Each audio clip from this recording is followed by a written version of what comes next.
जब भी जैक किसी राक्षस को मारता, उसे उसका कौशल मिल जाता, जिससे वो और भी शक्तिशाली होता गया।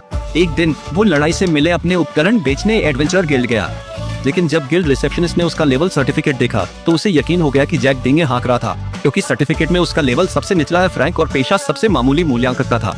रिसेप्शनिस्ट की बात सुनते ही आसपास के एडवेंचरर्स जैक का मजाक उड़ाने लगे। सारा सामान आंखों के सामने होने के बावजूद उन्हें यही लगा कि जैक ने ये सब चुराया है। ठीक तभी एक रहस्य एडवेंचरर गिल्ड की अध्यक्ष मेगन एक नजर में ही समझ गई कि सामने खड़ा यह शख्स कोई आम इंसान नहीं था। जैक की आंखों में उसे एक अभूतपूर्व और भयानक ऊर्जा महसूस हो रही थी। मेगन ने जैक के मजाक पर सबको डांट कर उसे गिल्ड का न्योता भी दिया। सब हैरान थे, क्योंकि गिल्ड में जाना हर एडवेंचर का सपना है। रिसेप्शनिस्ट के जांचने पर पक्का हो गया कि जैक की लाई राक्षसों की सारी सामग्री असली थी। इससे मेगन का विश्वास और भी मजबूत हो गया।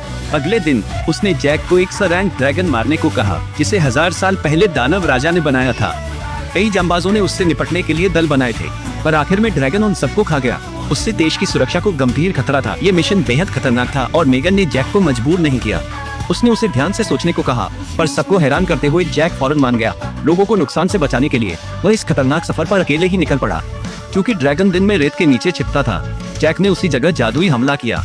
जब रेतीला तूफान छंटा तो नीचे से सो रहा ड्रैगन धीरे धीरे बाहर निकला।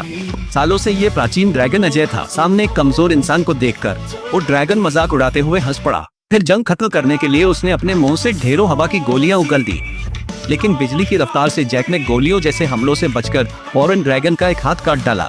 ये देखकर ड्रैगन बुरी तरह भड़क गया। जीत कर भी